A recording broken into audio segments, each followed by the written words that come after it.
أهم الدفوع في قضايا المخدرات. قضايا المخدرات من القضايا الجنائية الخطيرة جدا، وهناك دفوع جنائية يخرج المتهم بسبب هذه الدفوع إلى البراءة.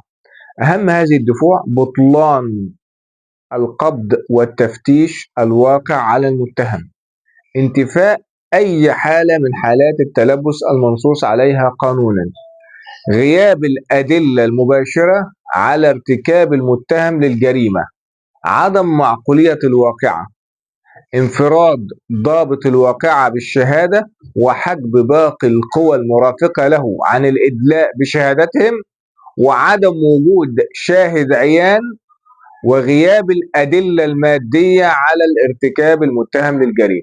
دي أهم الدفوع اللي بتبدأ في قضايا المخدرات وبيخرج منها المتهم بالبراءة. شكرا.